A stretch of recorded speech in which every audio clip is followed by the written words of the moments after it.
Mudahkan kita untuk menuntut ilmu agama. Amin, amin, ya Robbal Alamin. Sebelum kajian kita mulai, izinkan saya mengingatkan kembali kepada semua jamaah untuk senantiasa menjaga adab selama kajian, serta mematikan audio dan video demi kelancaran jalannya kajian siang ini. Semua pertanyaan mohon ditulis di chat room dan akan kami bacakan satu persatu. Kajian kita siang ini masih di bab taubat di hadis nomor 23.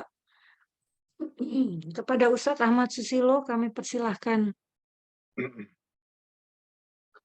Tayyib umu jazakillahi khairan. Bismillah. Assalamualaikum warahmatullahi wabarakatuh. Innal hamdalillah nahmaduhu wa nasta'inuhu wa nastaghfiruh wa na'udzu billahi min syururi anfusina wa sayyiati a'malina. May yahdihillahu fala mudhillalah wa may yudlil fala hadiyalah. Asyhadu an la ilaha illallah wahdahu la syarika lah wa anna Muhammadan abduhu wa rasuluhu la nabiyya ba'da.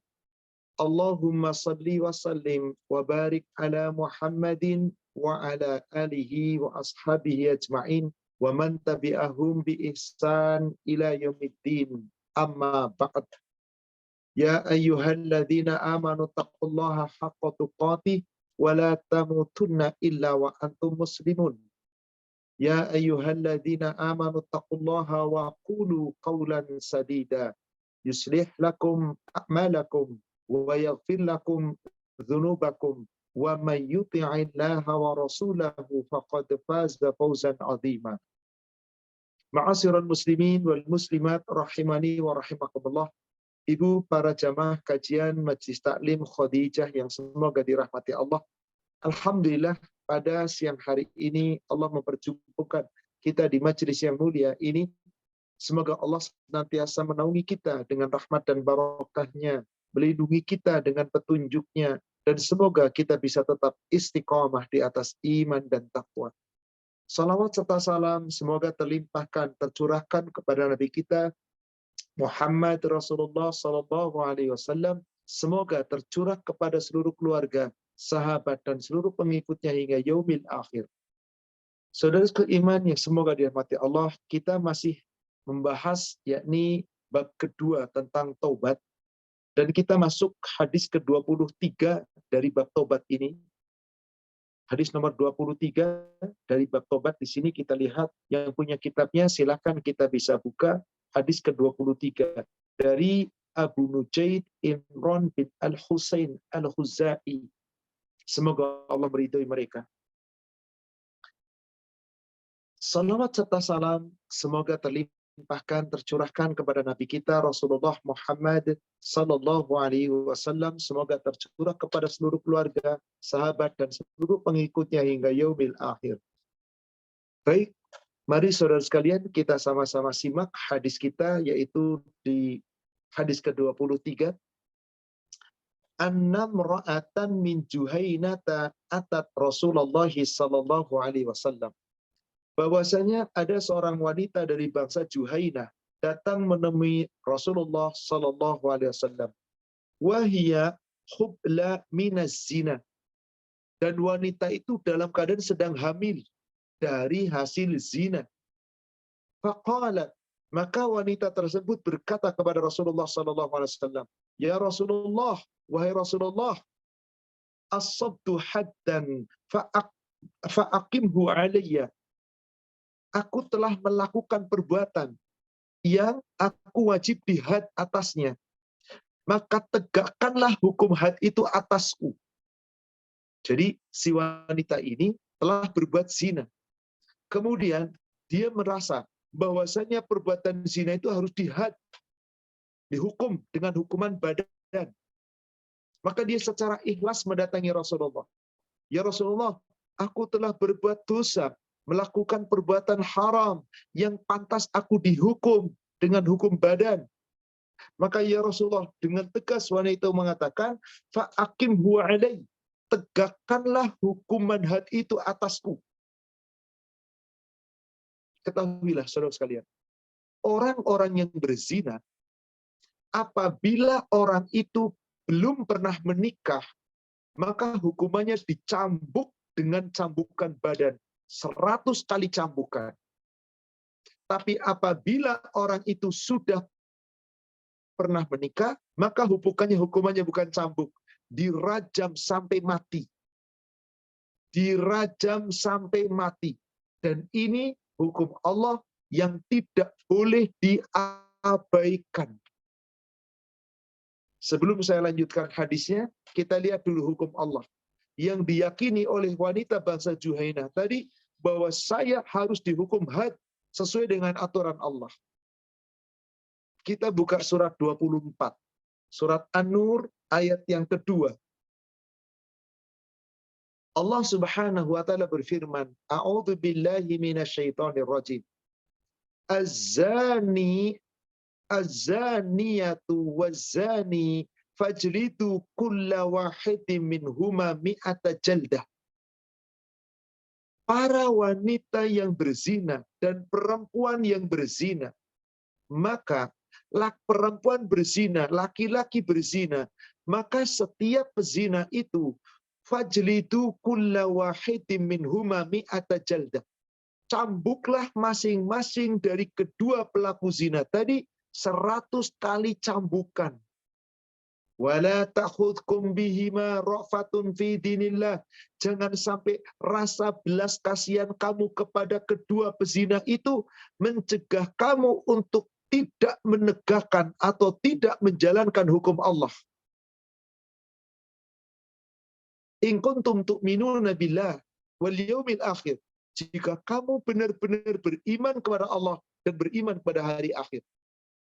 Wal yashhad adabahuma, dan hendaklah pelaksanaan hukuman kepada pelaku zina itu dipersaksikan ta'ifatum minal mu'minin, di hadapan sebagian orang-orang beriman, orang-orang mukmin, dipertontonkan, dipermalukan. Allahu Akbar. Lihat ayat ini, nggak main-main. Dan tidak boleh hukum zina itu dibatalkan. Meskipun ada rasa belas kasihan. Kalau kamu benar-benar iman pada Allah dan hari akhir.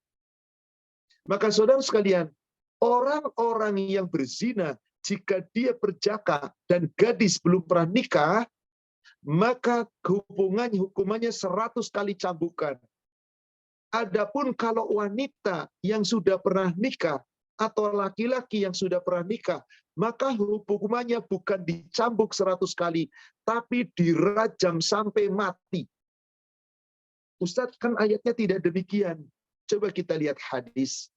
Silakan bisa dibuka di hadis Bulughul Maram, nomor hadis 1202. 1202. Tentang hukuman had di situ. Allah Subhanahu wa taala perintah kepada Nabi dan Nabi menjalankan. Wa an Aisyah radhiyallahu anha, dari Ummul Mukminin Aisyah, semoga Allah meridhoinya. An Rasulillah sallallahu alaihi wasallam, dari Rasulullah sallallahu alaihi wasallam, qala, beliau telah bersabda, la yahillu qatlu muslimin illa fi ihda salasati khisal. Tidak boleh membunuh jiwa seorang muslim kecuali atas 3 perkara. 3 perkara yang diperbolehkan seorang muslim dibunuh. Pertama, zanin muhsanun fayurjam. Seorang yang pernah menikah, lalu dia berzina, maka dia dirajam sampai mati. Maka ini jelas, dirajam. Boleh siapa? Orang yang berzina, yang pernah menikah. Maka dari dalil ini jelas, hadisnya jelas, ayatnya jelas. Kembali kepada hadis tadi di kitab yang sedang kita bahas di kitab Riyadhus Shalihin.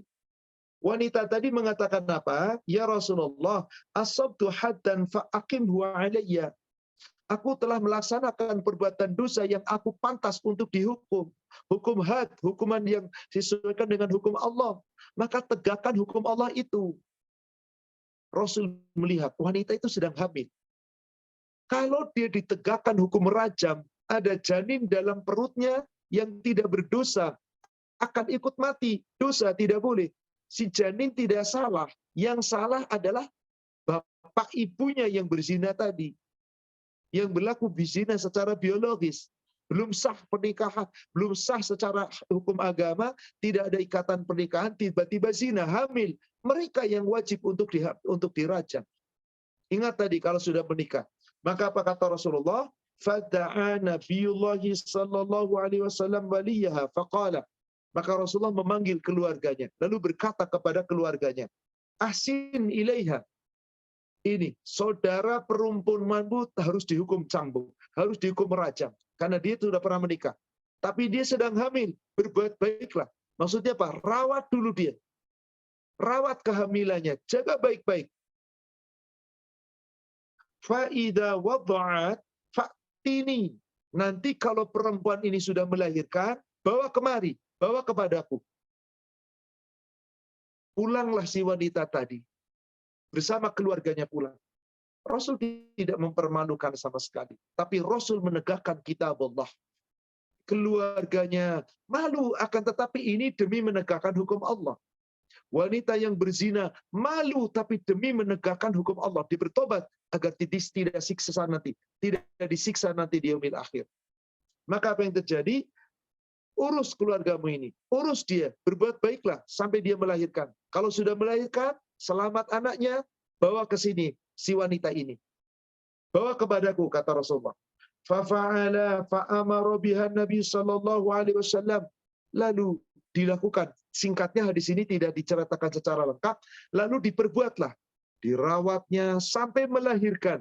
Setelah melahirkan ternyata datang lagi keluarga dan wanita tadi.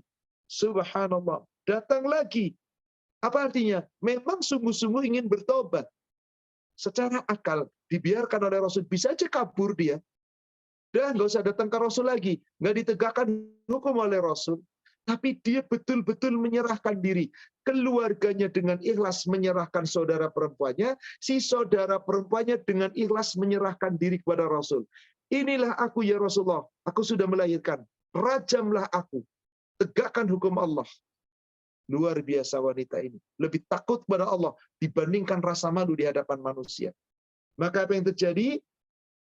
Fa'amara bihan Nabi sallallahu alaihi wasallam. Maka Nabi sallallahu alaihi wasallam memerintahkan ketika wanita yang telah melahirkan tadi datang, fasyuddat 'alaiha thiyabuha. Disuruh diperintah. Pakaian itu diikat dengan kencang. Lalu dikencangkan ikatannya. Karena orang dirajam maka dilempari. Kalau ikatan pakaiannya nggak kencang nanti tersingkap, auratnya akan terlihat. Maka dikencangkan ikatannya. Bagaimana cara merajam? Pertama, boleh ditanam tubuhnya sebatas pinggang. Tangannya diikat dengan badan, sehingga tangannya tidak bisa berbuat apa-apa.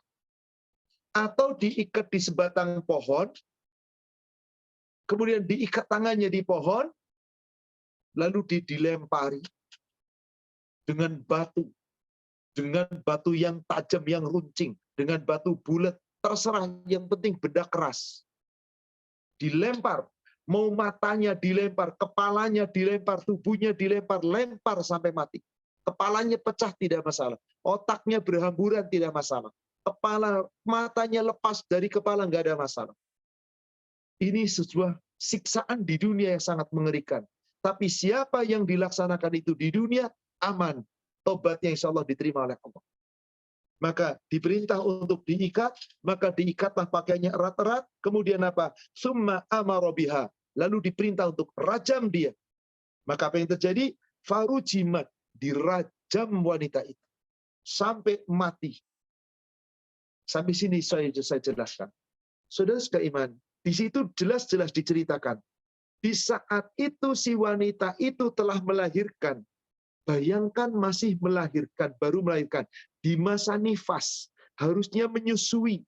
Tapi si wanita itu tegar, lebih baik saya tetap dirajam sekarang.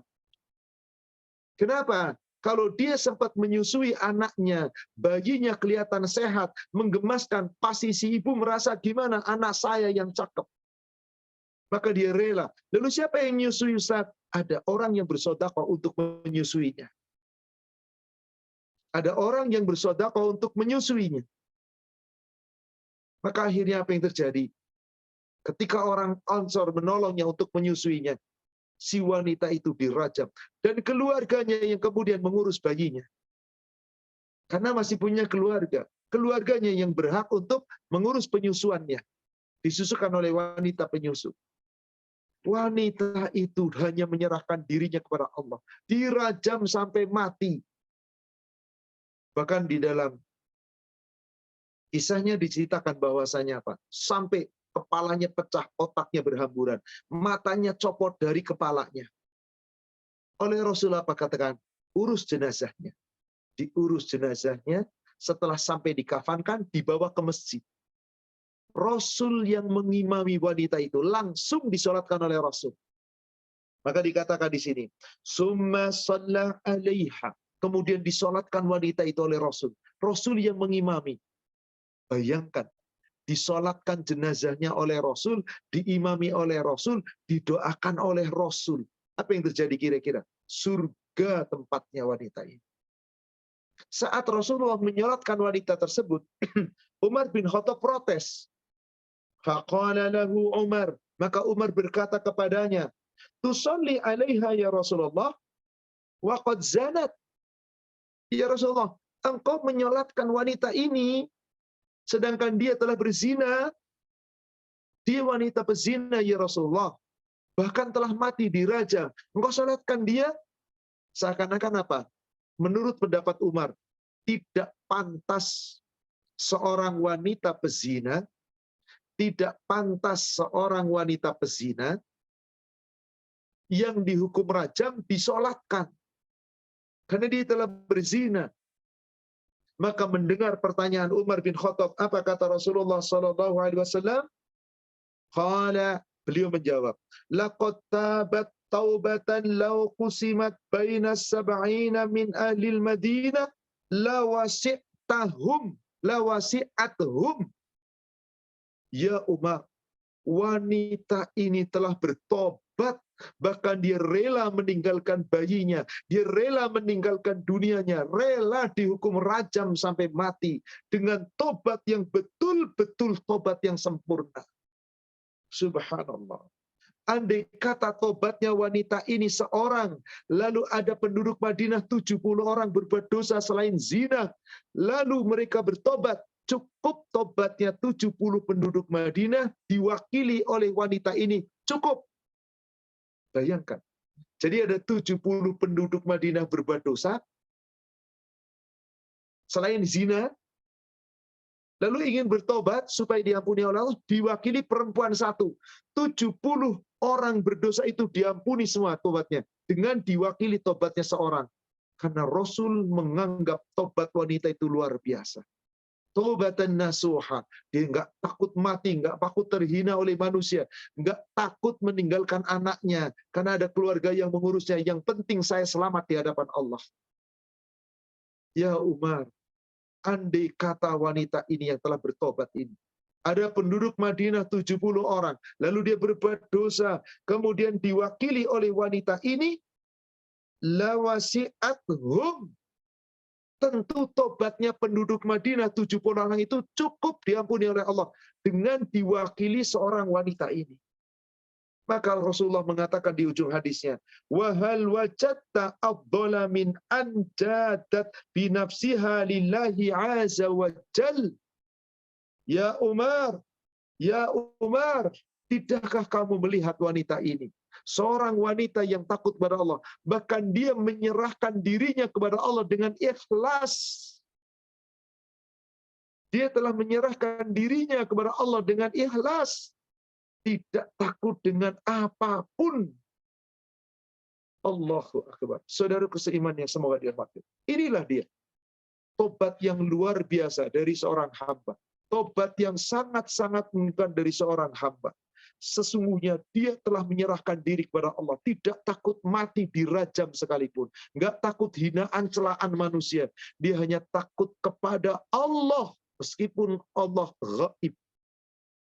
Maka si wanita ini dijamin oleh Allah mendapatkan 2. Mendapatkan 2. dapat ampunan, dan dapat pahala berganda, dan dapat surga. Kenapa? Orang yang takut kepada Allah. Maka Allah menjamin, orang-orang yang takut kepada Allah pasti dapat 2 kali lipat kebaikan. Di surat Al-Mulk, surat 67, ayat yang ke-12. Innalladzina yahshawna rabbahum bil ghaib. Sesungguhnya orang-orang yang betul-betul takut kepada Allah meskipun Allah itu ghaib. Allah nggak kelihatan, siksanya nggak kelihatan. Tapi dia takut. Lahum maghfiratun, dia mendapatkan ampunan, wa ajrun karim, dan wa ajrun kabir, mendapat pahala yang terbesar, surga. Ini kata Rasulullah. Wanita tadi saking takutnya kepada Allah, dia memilih dirajam. Siapa orang yang lebih hebat dari wanita tadi? Apakah engkau telah mengetahui sesuatu yang lebih utama dari sikap wanita tadi? Telah menyerahkan diri kepada Allah. Dia tidak takut mati. Dia tidak takut dihina manusia. Dia tidak takut dicela. Dia hanya takut kepada Allah.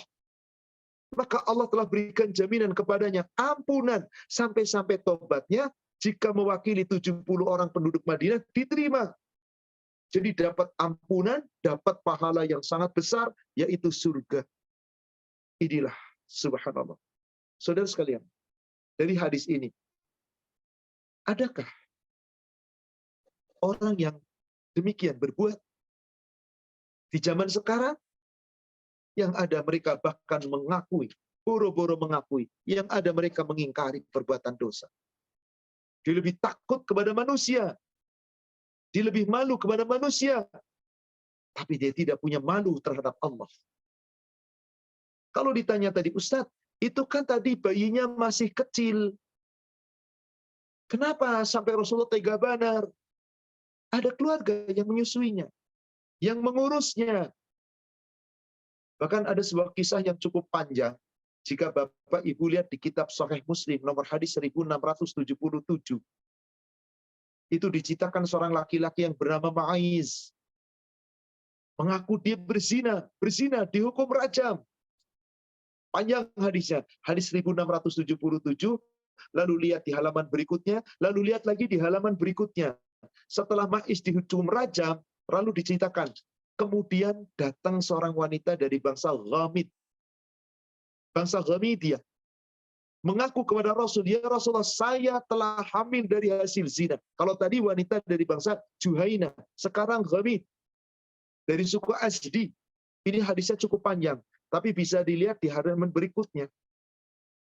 Diceritakan di situ. Wanita itu datang seperti tadi. Ya Rasulullah, sucikanlah aku. Jawab Rasulullah, aduhai kasihan, pulanglah engkau, minta ampun kepada Allah dan tobat kepada Allah. Disuruh tobat loh. Disuruh tobat. Pulang aja. Tobat kepada Allah. Tobatlah kepada Allah. Kata perempuan itu, kulihat Anda sengaja menyuruhku pulang. Seperti yang Anda lakukan terhadap Ma'iz bin Malik. Sudah nggak usah dihukum. Maka betul. Mengapa demikian? Perempuan itu mengatakan, dia telah hamil akibat berzina. Tanya Nabi, engkau sendiri yang berbuat? Jawabnya, betul. Ya Rasulullah. Nabi bersabda kepadanya, tunggulah dahulu sampai kamu melahirkan. Tuh, dibiarkan sampai melahirkan. Setelah melahirkan, apa yang terjadi? Perempuan itu setelah melahirkan apa? Perempuan itu ditanggung kehidupannya oleh seorang laki-laki Ansor sampai dia melahirkan. Setelah melahirkan, dia datang lagi kepada Rasul, diberitahukannya kepada Rasulullah. Ya Rasulullah, perempuan dari desa Ghamid itu sudah melahirkan. Jawab Rasul apa? Biarkan dulu, karena anaknya masih kecil. Disuruh disusui. Sampai apa yang terjadi? Sedang orang yang akan menyusukan tidak ada. Gimana ini? Biarkan dulu disusui. Maka seorang laki-laki Ansor berkata kepada Rasulullah, ya Rasulullah, saya yang akan menanggung ya Rasulullah. Aku yang akan menanggung. Coba lihat, itu paling ujung dikatakan, paling bawah. Aku yang akan menanggung susunya.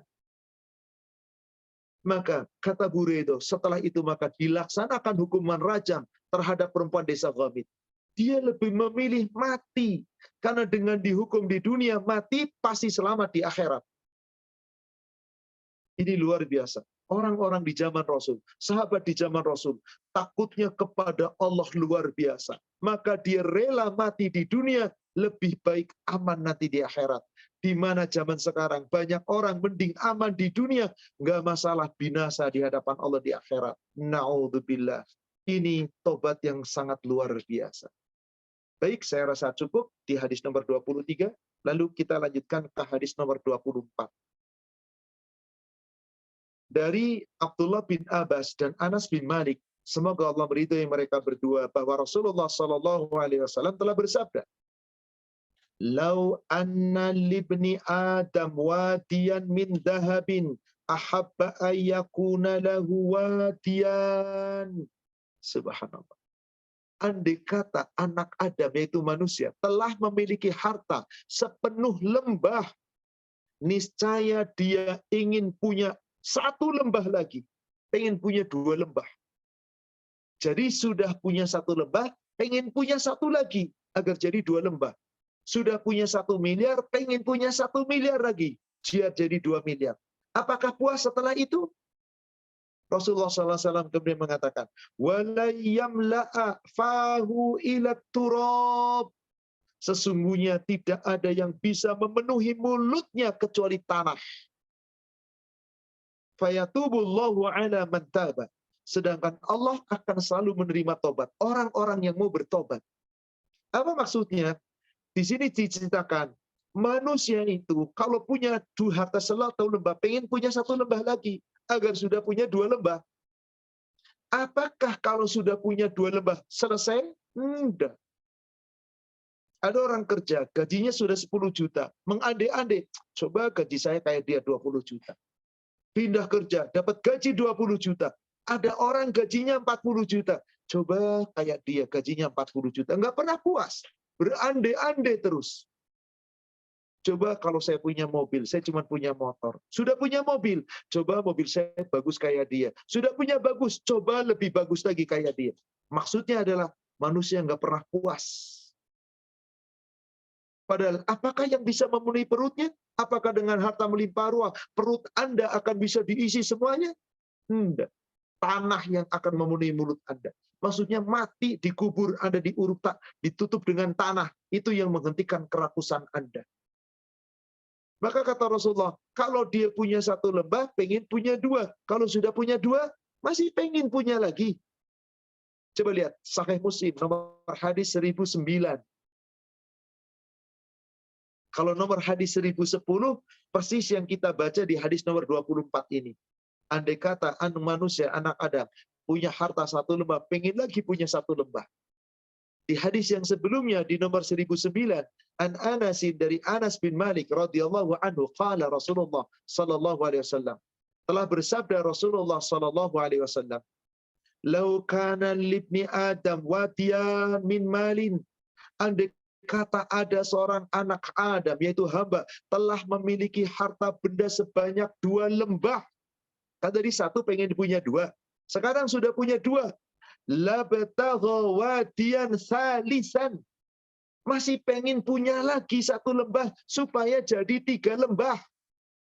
Wala yamlu jaufa ibnu Adam illa turab. Padahal tidak ada yang memenuhi mulut anak Adam kecuali tanah, yaitu mati, kematian. Tapi kembali di ujung hadisnya mengatakan, wa yatubullahu ala man taba. Allah senantiasa menerima tobat orang-orang yang mau bertobat. Dari sini kita bisa mengambil kesimpulan dari hadis ini, bahwa Allah tidak pernah menutup pintu tobat. Allah tidak pernah menutup pintu tobat. Meskipun keserakahan manusia bertubi-tubi, meskipun kerakusan manusia bertambah, tapi pintu tobat tidak pernah ditutup oleh Allah. Sepanjang manusianya mau bertobat. Tapi itulah manusia. Coba lihat di hadis yang sebelumnya, nomor 1008. An Anasin radhiyallahu anhu qala, Dari Anas bin Malik, semoga Allah meridhoinya, dia berkata, qala Rasulullah sallallahu alaihi wasallam, telah bersabda Rasulullah sallallahu alaihi wasallam, ya rabbubtu Adam wa tashibbu minhu ithnatan. Setiap manusia itu pasti tua, nggak ada muda terus tuh, nggak ada, pasti tua. Tapi jiwanya, kenikmatan, keserakahan tentang dunia tetap ada, tetap muda. Jiwanya tetap ingin muda. Apa itu? Al-hirsu 'alal mal wal hirsu 'alal umur. Meskipun umurnya tua, tetap serakah tentang harta. Tamak, loba, pengen dapat harta banyak-banyak. Dan meskipun sudah tua, tetap aja pengen panjang umur. Dan dia panjang umur bergelimang dengan dosa. Na'udzubillah. Summa na'udzubillah. Tapi di ujung hadisnya tadi dikatakan, bahwasanya wa yatubullahu ala man taba. Allah akan selalu membuka pintu tobat dan menerima tobat siapa saja yang mau bertobat selama dia tidak terlambat. Sahih Muslim 2324. Sahih Muslim 2324. An Abi Hurairah radhiyallahu anhu qala. Dari Abu Hurairah, semoga Allah meridhoinya, dia berkata, qala Rasulullah sallallahu alaihi wasallam, telah bersabda Rasulullah sallallahu alaihi wasallam, man taba qabla, siapa saja yang bertobat sebelum antatlu asyamsu min maghribiha taballahu alaihi. Siapapun hamba yang berbuat salah dan dosa lalu bertobat sepanjang matahari belum terbit dari barat, maka Allah terima tobatnya. Pintu tobat tidak pernah tertutup. Allah Maha Penerima tobat. Allah akan menerima tobat seorang hamba. Pintu tobat tidak pernah tertutup. Subhanallah. Pintu tobat, sekali lagi, tidak pernah tertutup. Saudara seiman, bukankah Allah begitu Maha Penyayang? Kapan kita bertobat? Setiap saat kita punya dosa, segera kita minta ampun. Jangan tunda-tunda. Lihat lagi 2368 dari sahabat namanya Abdullah bin Qais, tapi kunyanya adalah Abu Musa al-Ash'ari. Abu Musa al-Ash'ari mengatakan, qala Rasulullah sallallahu alaihi wasallam, Allahu yabsutu yadahu bilail liyatuba musi'un nahar. Allah selalu membentangkan tangannya di waktu malam, menerima tobat hambanya yang berdosa di waktu siang. Yabsutu yadahu bin nahar liyatuba musi'ul lail. Dan Allah membentangkan tangannya di waktu siang, menerima tobat orang yang berbuat dosa di waktu malam. Hatta tatlu asyamsu min maghribiha, sampai matahari terbit dari barat. Maknanya, saudara sekalian, pintu tobat tidak pernah tertutup. Maka segeralah bertobat.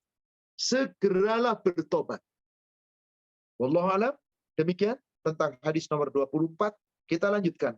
Terakhir, hadis nomor 25, hadis terakhir pada bab tentang taubat. Insya Allah nanti setelah ini kita masuk bab 3, bab tentang sabar. Silakan kita sama-sama simak hadis nomor 25. Dari Abu Hurairah, semoga Allah meridhoinya, bahwa Rasulullah SAW bersabda, yadhaqullahu subhanahu wa ta'ala ila rajulaini. Allah Subhanahu wa ta'ala tersenyum, tertawa atas dua orang laki-laki. Yaqtulu ahaduhuma al-akhar. Yang satu membunuh yang lain. Yadkhulanil jannah. Lalu yang membunuh itu masuk surga. Yuqatilu hadza fi sabilillah fayuqtal. Lalu orang yang membunuh itu berperang di jalan Allah, lalu dia terbunuh. Summa yatubullahu 'alal qatil. Kemudian Allah menerima tobatnya orang yang membunuh tadi. Fayuslimu fayustashhadu. Dia masuk Islam, kemudian dia mati syahid. Jadi bagaimana maksudnya? Begini. Dua orang, A, B, dua-duanya masuk surga. Si pembunuh dan terbunuh masuk surga. Coba kira-kira, masa pembunuh masuk surga? Jadi kata Rasulullah, Allah Tabaraka wa Ta'ala tertawa terhadap dua orang laki-laki, A dan B, yang ini membunuh, yang ini terbunuh, masuk surga. Dia membunuh, lalu terbunuh, masuk surga. Loh, kok bisa sih ada orang membunuh masuk surga, ada orang terbunuh masuk surga? Baik. Si A, orang muslim, berperang di jalan Allah. Si B, orang kafir, berperang di jalan tauhid. Perang. Lalu si B membunuh si A. Jebret, A mati. Kemana tempatnya A? Kemana tempatnya A?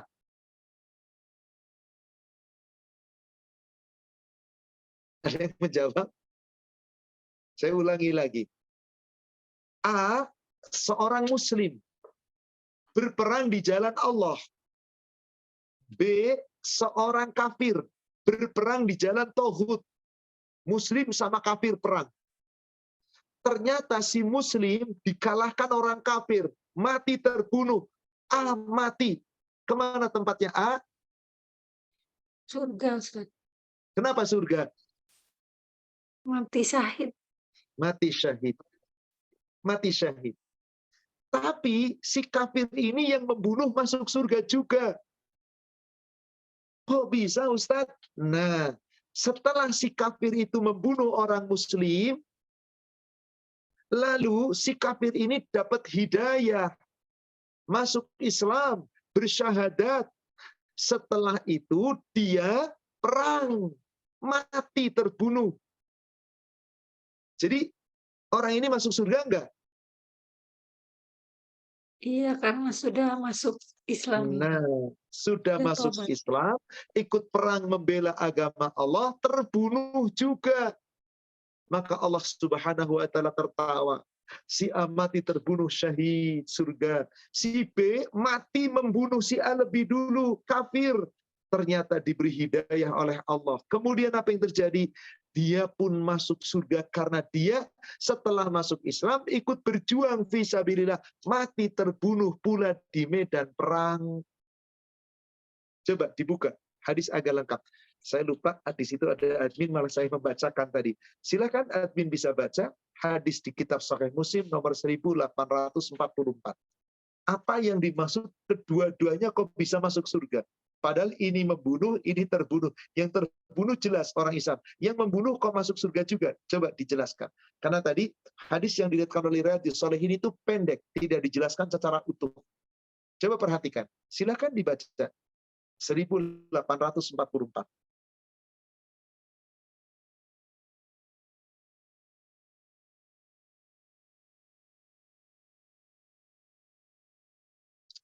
Ada yang membaca? Sepertinya nggak ada. Baik, kalau gitu disimak. Hadis itu Boleh saya bacain, Ustaz? Oh, baik. Monggo, silakan.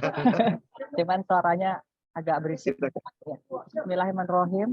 Dari Abu Hurairah radhiyallahu anhu katanya, Rasulullah Shallallahu alaihi wasallam bersabda, Allah Ta'ala tertawa atau rela kepada dua orang laki-laki, di mana seorang diantaranya membunuh yang lain. Lalu keduanya masuk surga.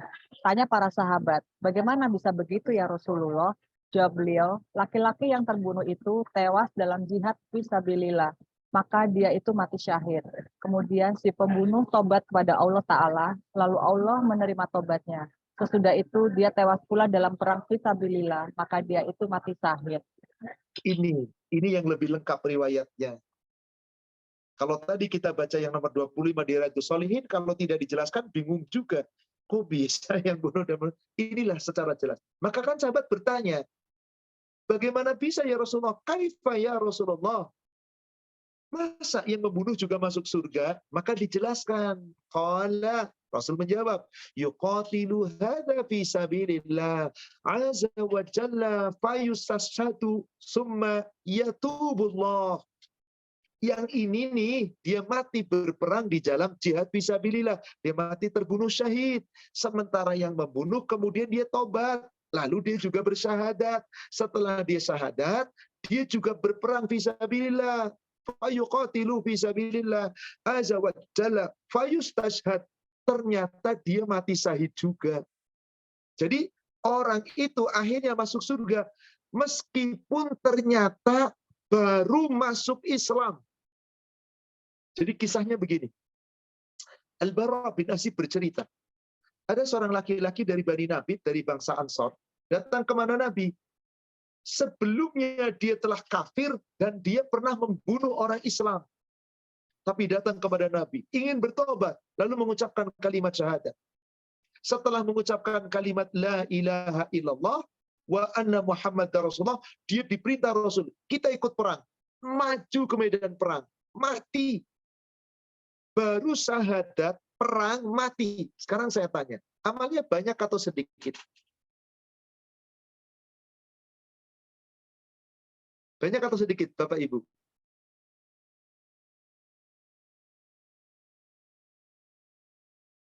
Ada yang menjawab? Banyak atau sedikit? Pertanyaan saya ulangi lagi. Si fulan pernah membunuh dalam peperangan, sementara dia kafir. Setelah membunuh, dia kemudian bertobat. Lalu dia memeluk Islam, menemui Rasulullah, mengucapkan syahadat. Setelah syahadat, langsung berjuang bersama Rasul. Perang.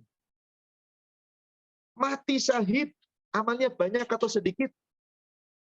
Sedikit, Ustaz. Sedikit atau sedikit sekali? Sedikit sekali, baru Ya, baru baru bersyahadat sekali. langsung syahid. Allahu Akbar. Sedikit sekali. Kenapa bisa masuk surga? Coba perhatikan. Hadis ini di Muslim nomor 1853. 1853, Sahih Muslim.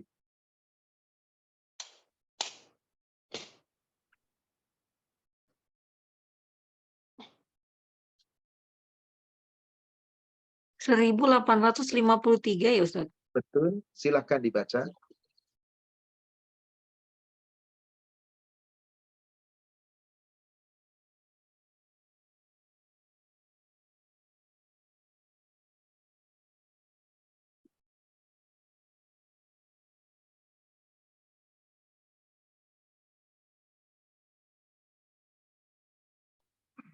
Kayaknya Mbak Tiwinya belum bisa baca Ustaz. Oh, baik. Saya pikir ada di antara admin yang baik. Baik, simak saja. Hadis ini sahih dari Al-Bara bin Azib. Semoga Allah meridhoinya. Dia bercerita, qala ja'a rajulun min bani nabitin, yaitu qabilun minal ansar. Ada seorang laki-laki dari Bani Nabit, salah satu kabilah dari Ansar, yang dulunya kafir dan pernah membunuh dalam peperangan sebelum masuk Islam. Yang dibunuh orang Islam. Orang Islam yang terbunuh tentu saja syahid. Faqala, maka dia berkata, menemui Rasulullah SAW, datang kepada Nabi, lalu dia mengucapkan, asyhadu an la ilaha illallah wa asyhadu anna Muhammadan abduhu wa rasuluh. Aku bersaksi, tidak ada ilah kecuali Allah. Dan aku bersaksi bahwasanya engkau wahai Muhammad, hamba Allah dan pesuruh Allah. Summa taqaddama. Setelah syahadat, diikut perang bersama Rasulullah sallallahu alaihi wasallam. Maju ke medan perang. Subhanallah. Lalu apa yang terjadi? Faqatala hatta qutila. Lalu di dalam perang sampai dia pun terbunuh. Coba perhatikan kata-kata Nabi di ujung dari hadisnya. Faqala Nabi sallallahu alaihi wasallam. Maka bersabda Nabi sallallahu alaihi wasallam, amila hada yasira wa ujira katsira. Ini orang amalnya sedikit sekali. Sedikit, cuma satu kali perang, dah mati. Nggak pernah sholat, nggak pernah puasa, nggak zakat, nggak ada kebaikannya. Wong sebelumnya kafir kok. Seumur hidupnya kafir. Andai kata dia mati neraka, tapi dengan kalimat la ilaha illallah, setelah itu maju ke medan perang, amalnya baru satu, perang dan mati di medan perang. Maka Rasul mengatakan, hadza, orang ini yasiran, amila yasiran, amalnya sedikit sekali, tetapi ujuro, pahalanya katsiro, sangat melimpah ruah, sangat banyak, syahid surga. Inilah dia Allah. Maka saudara sekalian, siapapun seorang muslim yang baru meninggalkan kekafiran, sepanjang dia ikhlas masuk Islam, meskipun dia tidak terbunuh di medan perang, itu semua dosa-dosa yang lalu dihapus. Surat 8 ayat 38. Surat 8, surat Al-Anfal ayat 38. Ayat ini turun setelah terjadinya Fathu Mekah, di mana Rasulullah diperintahkan untuk menyampaikan kepada orang kafir. Di antara pamannya yang dipanggil Abu Sufyan. Maka itu dalam kurungnya pasti ada kata-kata Abu Sufyan dan kawan-kawannya. Karena asbabun nuzul ayat ini awalnya untuk mereka. Kullil muladzina kafaru. Katakanlah kepada orang-orang yang kafir itu, ya Muhammad, dalam kurung Abu Sufyan dan kawan-kawannya. Ada, kalau cetakan-cetakan itu pasti ada tulisan Abu Sufyan dan kawan-kawannya. Kalau membukanya di apa namanya, ini jarang, kadang-kadang tidak ada. Cuman kepada orang-orang kafir. Apa di situ jaminan Allah? Iyantahu yughfar lahum ma qad salah. Jika kamu, hai orang kafir, berhenti dari kekafiran, yakni masuk Islam, niscaya Allah ampuni seluruh dosamu yang telah lalu. Seluruhnya. Itulah. Maka tadi, orang itu baru masuk Islam. Tobat, syahadat, dia ampuni seluruh dosanya. Pahalanya banyak. Kenapa?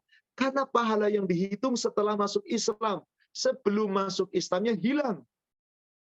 Asal setelah Islam baik. Gimana setelah Islam kemudian kufur kembali, ingkar. Bahkan setelah Islam nggak benar Islamnya. Wa iyautu faqad madat sunnatul awalin. Jika mereka kembali kepada kekafiran, maka telah tetap sunatullah bagi umat terdahulu. Yang mati dalam keadaan kafir pasti disiksa di neraka. Sekarang saya ingin bertanya, tolong ibu jawab. Kalau tadi dua orang laki, silakan screen-nya ditutup. Saya ingin buatkan ilustrasi. Monggo jamaah jawab. Tadi orang Islam, orang kafir, si kafir membunuh Islam, masuk surga. Kafir akhirnya masuk surga. Jelas ilustrasinya. Sekarang orang Islam dengan orang Islam bertengkar. Berantem. Ini megang senjata, ini megang senjata. Lalu berantem dengan senjata. Si A qadarullah lebih tangkas jeder. Si B mati terbunuh. Si B mati terbunuh. Pertanyaan saya, kemana tempatnya si B? Terbunuh oleh si A. Halo, tolong jawab. Kemana tempatnya si B? Neraka kayaknya, Ustaz. Oh kayaknya, kok kayaknya Ibu? Kenapa Ibu berasumsi Iya, neraka? di neraka. Kenapa? Iya, Kok karena bisa? sama-sama Muslim. Tapi Oh, sama-sama Muslim. Berarti. Jadi si B yang terbunuh oleh Muslim neraka tempatnya.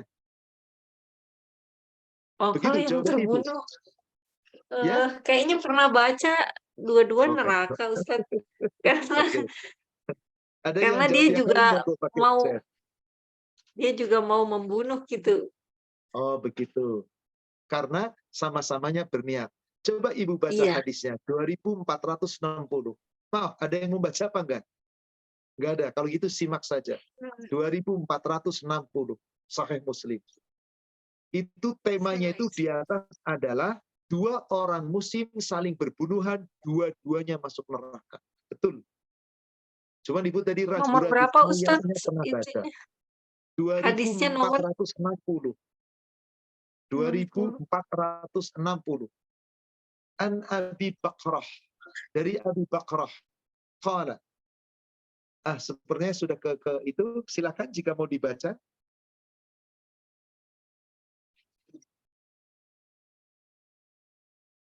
2460. 2460. Oh enggak, rupanya cuma membuat sedikit. Baik.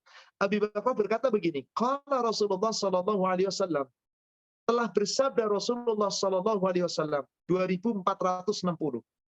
Idzal taqal musliman bisayfaihima, apabila ada dua orang muslim saling ingin berbunuhan, bertengkar dengan memegang kedua senjata. Jadi A muslim, B muslim, ribut mau berantem. Kedua-duanya megang senjata. Mau pegang, mau pedang, mau pistol, mau golok, makanya dua-duanya megang senjata. Akhirnya apa? Saling menyerang. Apa kata Rasulullah kemudian? Fal qatilu wal maqtul finnar.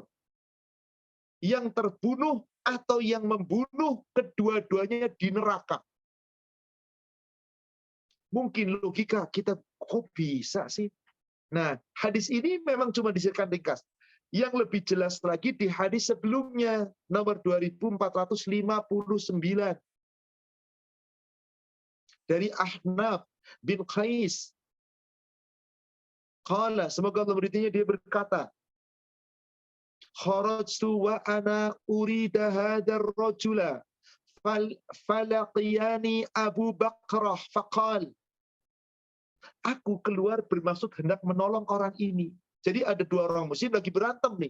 Kedua-duanya bawa senjata nih. Tiba-tiba aku ketemu dengan Abu Bakrah. Lalu Abu Bakrah menyusulku dan dia berkata, Qultu, ya Ahnaf, wahai Ahnaf. Qala qultu uritu Nasran. Ammi Rasulullah sallallahu alaihi wasallam. Kamu hendak kemana ya Asnaf? Wahai Ahnaf, aku hendak membantu anak paman Rasulullah SAW. Nih, dia sedang bertengkar. Apa kata Abu Bakrah? Maka Abu Bakrah mengatakan, ya Ahnaf, irji. Pulang kembali. Gak usah. Kamu gak usah ditolong. Biarin aja. Ini sami'tu Rasulullah sallallahu alaihi wasallam yaqul, karena aku mendengar Rasulullah sallallahu alaihi wasallam telah bersabda, idza tawajjahal musliman bisayfihima fal qatil wal maqtul finnar. Jika ada dua orang muslim saling bertengkar, lalu dia menggunakan senjata, masing-masing membawa senjata, maka nanti yang terbunuh maupun yang membunuh kedua-duanya masuk neraka. Qala faqultu, maka aku bertanya, awaqila ya Rasulullah, hadzal qatil. Kalau yang membunuh jelas masuk surga ya Rasul. Lalu bagaimana orang yang terbunuh? Masa terbunuh dia masuk neraka? Fama balul maqtul. Bagaimana mungkin yang terbunuh kok bisa masuk neraka? Maka Rasul menjawab, qala innahu qad arada qatla sahibih. Yang terbunuh itu sesungguhnya juga dia punya niat untuk membunuh saudaranya. Punya niat menyerang saudaranya. Padahal muslim dengan muslim bersaudara. Nggak boleh bertengkar. Tapi dia ingin bertengkar. Malah membawa senjata. Jadi yang membunuh masuk neraka karena memang dia membunuh. Yang terbunuh masuk neraka, dia pun berniat jahat untuk mencelakai saudaranya. Jelas kalau begitu. Maknanya adalah muslim dengan muslim tidak boleh saling berbunuhan. Muslim dengan muslim tidak boleh saling bermusuhan. Muslim dengan muslim itu saudara. Maka di hadis Muslim nomor 2215 dan 16 di situ disebutkan, muslim dengan muslim itu harus saling menguatkan seperti bangunan. Gak boleh saling melemahkan. Bahkan dalam berkasih sayang, dalam berahmat, dalam bergaul, dalam saling mengasihi, saling menyayangi. Muslim dengan muslim itu diibaratkan seperti satu tubuh. Apabila ada satu anggota tubuh yang sakit, maka akan terasa sakit seluruhnya. Jangan saling menyakiti. Muslim dengan muslim bersaudara. Justru kalau ada yang sedang bertengkar, kamu jangan ikut-ikutan. Damaikan.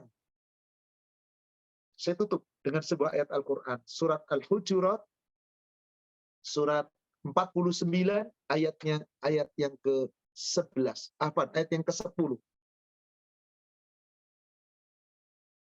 Rasulullah SAW bersabda, "Innamal mu'minuna ikhwah." Sesungguhnya sesama muslim itu bersaudara. Fa'aslihu baina akhwai. Maka apabila ada dua orang sesama muslim saling berselisih, saling bertengkar, damaikanlah saudaramu yang berselisih itu. Wattaqullah la'allakum turhamun. Maka bertakwalah kamu kepada Allah agar kamu mendapatkan rahmat.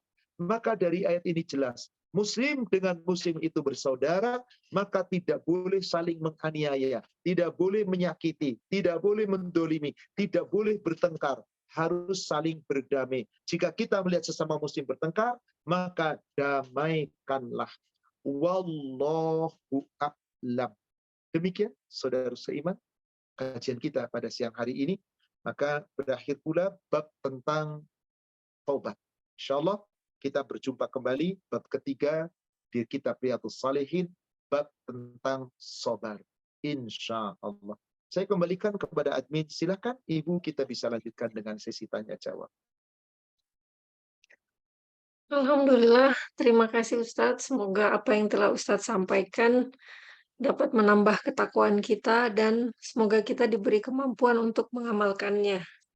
InsyaAllah. Selanjutnya saya akan membacakan pertanyaan-pertanyaan yang sudah masuk di chat room.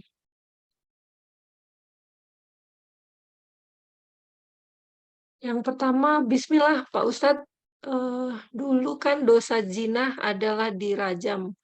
Kalau sekarang seperti yang kata Pak Ustadz tadi, malu, bagaimana menghapus dosa atau tobatnya? Apakah cukup dengan sholat tobat dan tidak mengulanginya? Apakah tobatnya diterima oleh Allah Subhanahu wa Ta'ala?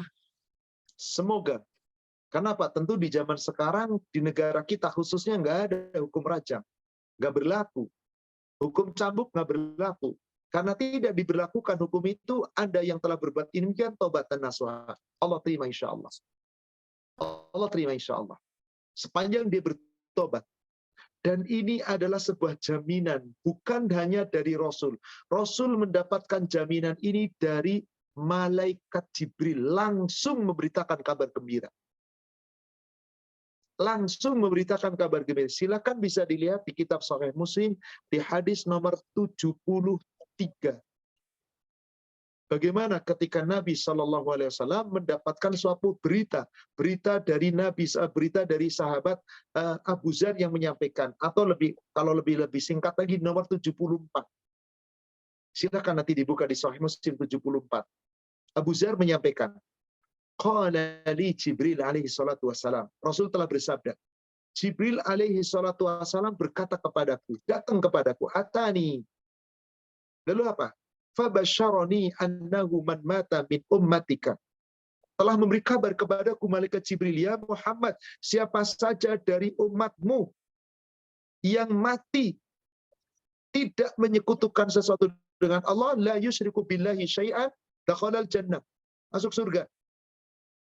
Maka Abu Dzar bertanya, qultu wa inna zan wa in zana wa in zana. Ya Rasul, meskipun dia telah berzina, wa asraqa, meskipun dia pernah mencuri, qala wa in zana wa in saraqa. Ya, meskipun dulu dia pernah berzina, meskipun dia telah pernah mencuri, maka dia akan masuk surga. Yang penting taubat dan nasuha. Kenapa? Karena kebanyakan di negara-negara sekarang nggak menetapkan hukum Islam. Coba saja, jangankan di Indonesia, banyak di beberapa negara Arab juga tidak menegakkan. Tapi kalau di negara Arab Saudi sampai sekarang masih ditegakkan. Betul-betul hukum Islam tegak. Yang telah benar-benar berzina dicambuk 100 kali atau enggak dirajam. Yang membunuh dikisos sampai mati kembali dibunuh. Demikian, wallahu a'lam. Pertanyaan selanjutnya, izin bertanya Ustadz, apakah seseorang yang hamil sebelum nikah perlu menikah kembali dengan laki-laki yang menghamilinya setelah anaknya lahir? Sebelum anaknya lahir mereka sudah menikah, perlukah menikah kembali? Memang ini terjadi khilaf di kalangan ulama. Kalau pendapat Imam Abu Hanifah, pernikahannya nggak sah. Pendapat Imam Ahmad dan Imam Malik, gurunya Imam Syafi'i dan muridnya Imam Syafi'i, mereka mengatakan wajib dihukum rajam. Kalau telah pernah menikah. Kalau belum pernah menikah, wajib dia dicambuk. Dan disuruh taubat dengan taubat dan nasuha. Dan tidak boleh menikah. Kecuali nanti setelah melahirkan.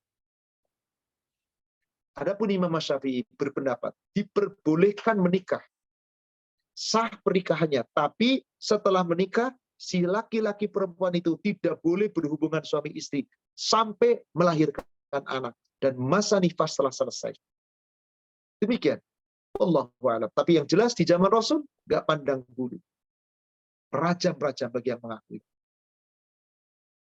Karena seperti itulah hadisnya. Demikian. Wallahu a'lam. Jadi sekarang karena tidak berlaku hukum Islam, ya sudah. Bertobatlah kepada Allah. Kemudian setelah itu bertobat dan sungguh-sungguh bertobat. Saya yakin. Sebagaimana janji Allah. Allah akan mengampuni dosa semuanya.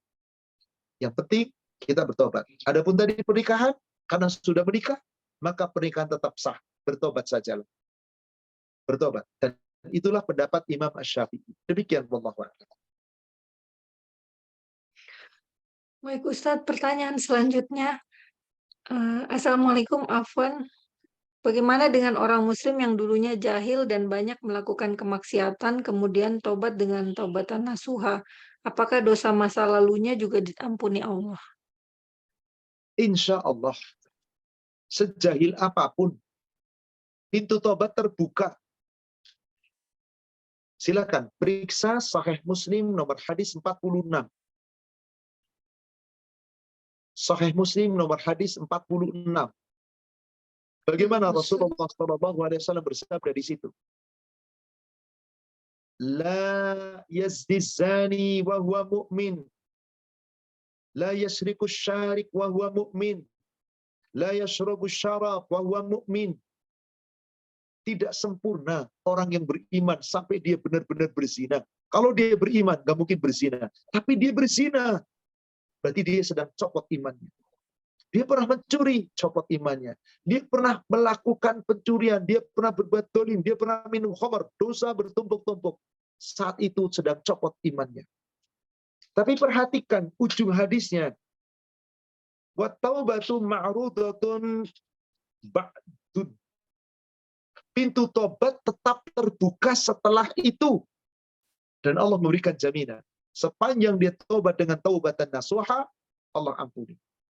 Ayatnya banyak. Dan dulu di sesi pertama tobat, ayat-ayat itu sudah saya uraikan. Jika ingin, mintalah kepada admin untuk sesi pertama bertobat. Udah diuraikan betapa banyak ayat Al-Quran.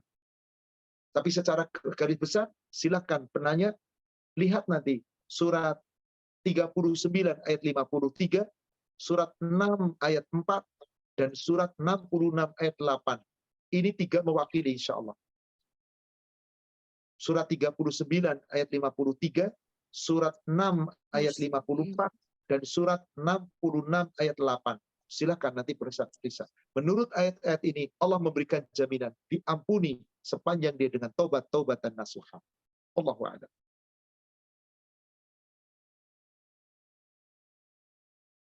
Baik Ustadz, selanjutnya ada 2 pertanyaan yang agak mirip. Assalamualaikum, Afwan, di luar tema, pada malam nisfu Sa'ban, apakah ada amalan yang harus dikerjakan yang sesuai sunnah Rasul? Kemudian Teruskan. yang kedua, Ustadz, saya ingin taubat, tidak mau melakukan bid'ah seperti ikut mauludan, rajaban, tahlilan, dan kajian-kajian di masjid nisfu Sa'ban. Tapi malah disindir-sindir teman karena tidak ikutan ke masjid lagi dalam acara-acara itu. Rasa tidak enak dengan orang. Bagaimana seharusnya sikap saya, Ustadz? Syukran. Nggak usah takut. Cuma disindir doang. Rasulullah SAW pernah berwasiat kepada Abu Dzar, jangan takut sindiran, cacian, makian orang-orang yang mencaci kamu. Biarin aja. Kamu hijrah ke jalan yang benar kok. Nggak usah takut. Dihina, dicela, nggak masalah. Anda lebih takut sama Allah, berarti insya Allah. Nggak apa-apa. Katakan saja, maaf saya tidak melakukan perbuatan itu lagi karena itu tidak ada tuntunan. Nggak usah, itu tuh bid'ah tahu, nggak usah. Menyakitkan kata-kata bid'ah itu. Karena itu tidak ada tuntunan dari Rasul. Maka saya tidak ikutan lagi. Saya tinggalkan. Saya berhijrah, semoga Allah menerima taubat saya. Beres.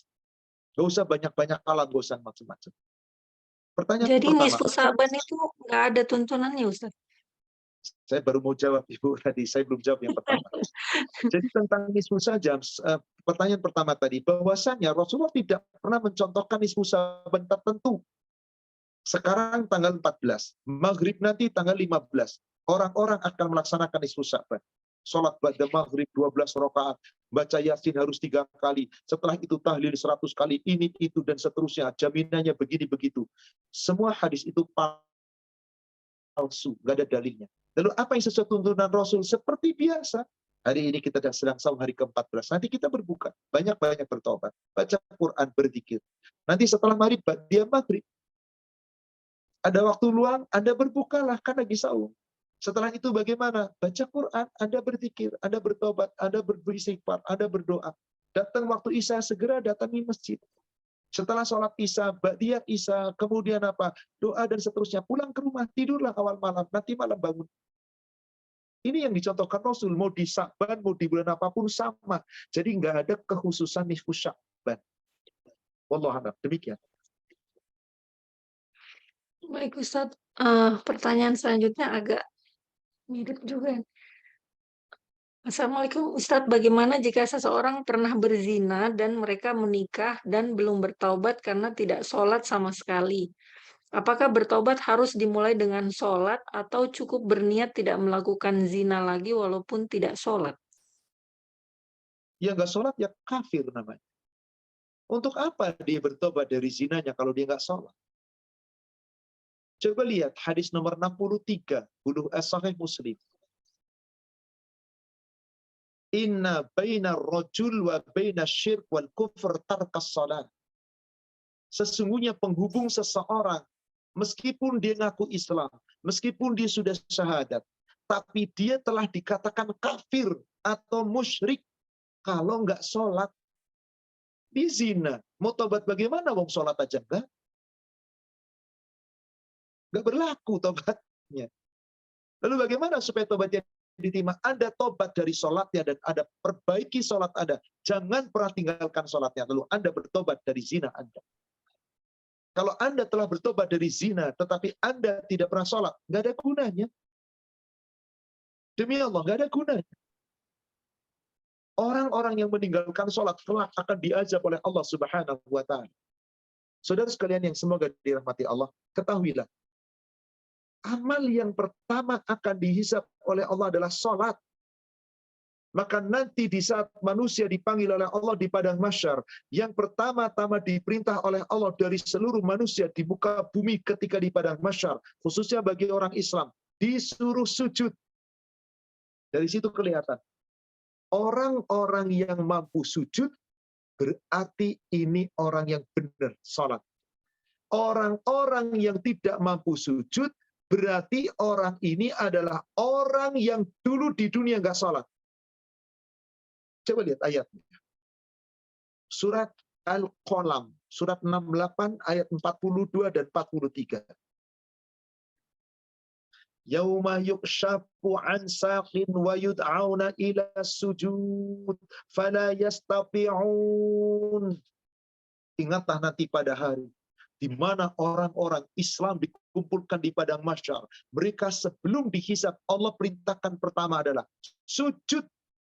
Sampai dikatakan yukshafu saqin, hari ketika betis disingkap, seakan-akan orang ingin ditelanjangi oleh Allah. Dibuktikan mana kesalahan dan dosanya yang dulu ditutup rapat-rapat, ditelanjangi Allah, disingkap semua dosanya. Dan mereka ingin lari dari tanggung jawab, tapi nggak gagal mampu. Maka pertama kali Allah katakan, sujudlah kalian semua. Fala yastati'un, tapi mereka nggak mampu sujud. Kenapa mereka sampai nggak mampu sujud? Coba lihat ayat berikutnya, ayat 43-nya.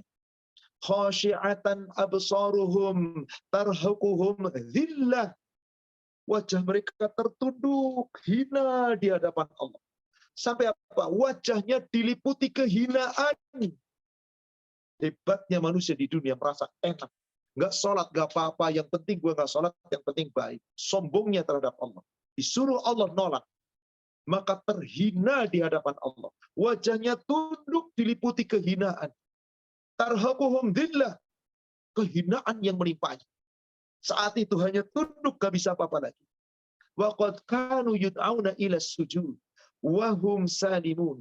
Sungguh dahulu kalian itu telah diperintah oleh Allah sujud di dunia, sedang kamu sehat dan mampu sujud, tapi kamu tidak mau sujud. Maka sekarang kamu pengen sujud, kamu nggak mampu sujud. Di dunia mampu sujud, nggak mau sujud. Di akhirat mau sujud, nggak mampu sujud. Jadi penanya, bagi orang yang tadi bertanya, bagaimana telah berbuat zina, lalu pengen bertobat, tapi nggak sholat, nggak ada gunanya Anda tobat. Karena sholat itu pokok dari segala urusan yang menyebabkan apakah diterima amal yang lain atau tidak. Ingat tadi, Sahih Muslim 63. Orang Islam nggak sholat sama saja kafir, sama saja syirik, nggak ada gunanya. Jadi sholat itu yang paling utama. Demikian, wallahu a'lam. Baik, pertanyaan selanjutnya Ustadz. Assalamualaikum, apakah ada kaitannya hasil dari pernikahan di luar nikah mengakibatkan anak susah diatur atau nakal dan menyempitkan rizki? Jangan salahkan anak, salahkan Anda sebagai orang tua. Nggak ada kaitan hukum karma seperti itu. Orang mengatakan karma itu hasil zina sih, susah diatur. Jangan berkata demikian. Jangan dikait-kaitkan kesalahan seorang tua dengan anak. Anak susah diatur hasil didikan orang tua. Kan orang tua disuruh mendidik. Anak itu titipan. Kalau Anda sudah bertobat, insya Allah nggak ada masalah. Kalau Anda tidak bertobat, boleh jadi Allah tambah murka. Diuji oleh Allah nanti.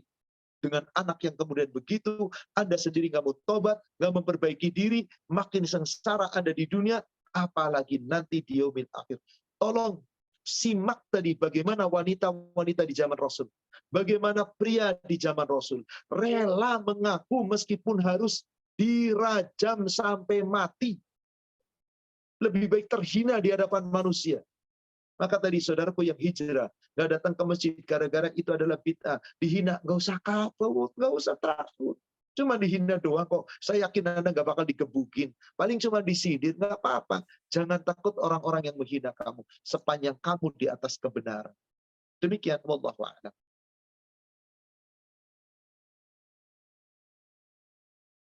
Baik Ustadz,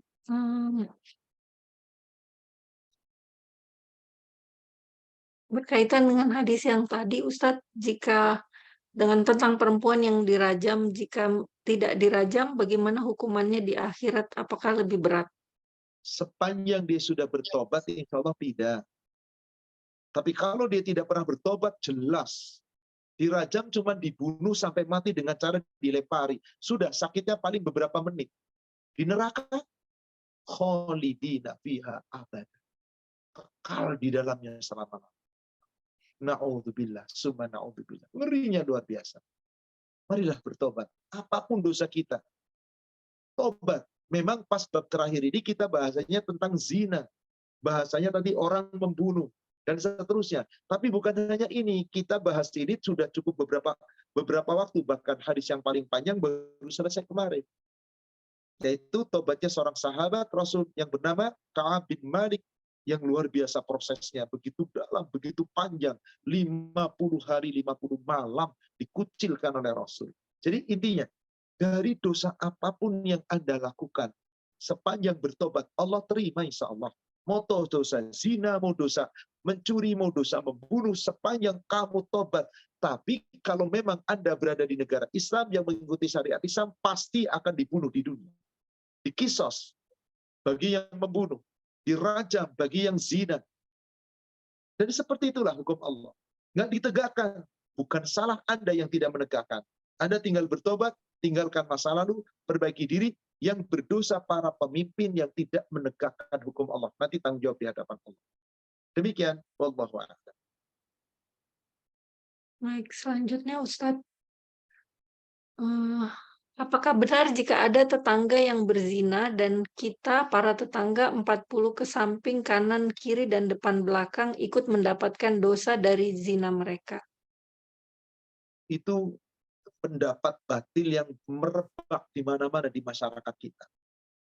Andai kata ada tetangga yang zina, maka tetangganya sebelah kanan 40 tangga rumah, sebelah kiri 40 rumah, depan 40 rumah, belakang 40 rumah, semua kena dosa zina. Enak benar, dari mana dalilnya? Dari mana dalilnya? Seakan-akan apa? Dosa orang ditanggung oleh orang lain. Nggak ada dalil sama sekali. Wala taziru waziratu wizra ukhra. Orang yang berdosa, dosanya tidak bisa dibebankan kepada orang lain. Mau nggak? Ada orang berzina, tiba-tiba ada sebagai tetangga nggak tahu apa-apa, kena dosa juga. Nggak adil dengan Allah. Itu kalimat saya nggak tahu dari mana asalnya. Yang benar adalah, apabila ada tetangga Anda berbuat zina, dan tahu betul bahwa dia berbuat zina, lalu Anda membiarkan, dosanya Anda adalah karena Anda tidak menasehati dia. Bukan Anda berdosa ikut-ikutan dosa zina. Tidak ada. Demikian, wallahu a'lam. Satu pertanyaan lagi, Ibu, apaan? Saya harus ada kajian keluar. Oh iya, satu pertanyaan lagi Ustaz. Apakah boleh melaksanakan puasa Ayyamul Bid tapi tidak berurutan atau hanya berpuasa salah satu atau 2 hari di antara 3 hari tersebut? Dan apakah boleh menggabungkan niat puasa Senin Kamis dengan puasa wajib di bulan Ramadan? Saudaraku sekalian, yang namanya Qiyamul Bait itu 3 hari berturut-turut. Silahkan nanti dibuka Bulughul Maram 705. Wasiat Rasul kepada Abu Dzar. Supaya apa? Puasa tiap bulan 3 hari, 13, 14, 15. Kalau Anda nggak 3 hari, nggak di tengah bulan, ya nggak namanya Ayyamul Bait. Namanya saja Ayyamul Bait. Bait itu adalah tengah bulan, bulan purnama. Maka 13, 14, 15. Kemarin Senin, sekarang Selasa, besok Rabu. Berlompat-lompat, ya bukan Ayyamul Bait namanya. Nggak bisa dirubah. Tapi saya lompat-lompat, ya silahkan Anda. Gimana kalau cuma Senin Kamis Ustaz? Nggak ada masalah, silakan. Tapi Anda pun nanti nggak dapat pahala apa-apa dari Ayyamul Bait. Bolehkah meniatkan puasa, mendobel niat Senin Kamis sekaligus Ramadan, pas Ramadan, Senin Kamis, saya niat sekali Senin Kamis dan Ramadan. Bagaimana mungkin meniatkan wajib dengan sunnah digabung? Selasa Ramadan nggak ada Senin Kamis, sebulan penuh. Jadi sudahlah saudara sekalian, berniat itu untuk satu amal. Bismillah, karena itu contoh Rasul. Itu yang paling baik. Allah yang akan melipat gandakan pahalanya. Wallahu a'lam. Demikian saudara sekalian, para jamaah Majlis Talib Khadijah yang semoga dirahmati Allah. Semoga apa yang kita uraikan membawa manfaat dan hikmah. Yang baik, yang benar tentu dari Allah yang disampaikan melalui Rasulnya. Yang salah, saya yang menyampaikan yang penuh kekurangan. Kita manusia yang penuh kekhilafan. Semoga Allah memaafkan dan mengampuni dosa kita. Mari saudara sekalian, kita sama-sama akhiri dengan doa kafaratul majlis. Subhanaka Allahumma wa bihamdika asyhadu an la ilaha illa anta astaghfiruka wa atubu ilaik. Alhamdulillah billahi taufik. Assalamualaikum warahmatullahi wabarakatuh. Terima kasih. Jazakallah khair Ustaz. Jazakallahu khairan. Barakallahu fikum untuk semuanya. Kami mohon pamit Ibu. Iya, kasih Ustaz. Demikianlah kajian kita pada siang hari ini. Sekali lagi terima kasih kepada Ustadz Ahmad Susilo yang telah mengisi kajian kita. Terima kasih pula kepada seluruh jamaah yang telah menyimak. Insya Allah bulan depan kita bertemu kembali di kajian MT Khadijah selanjutnya. Wabillahi taufiq wal hidayah. Wassalamualaikum warahmatullahi wabarakatuh.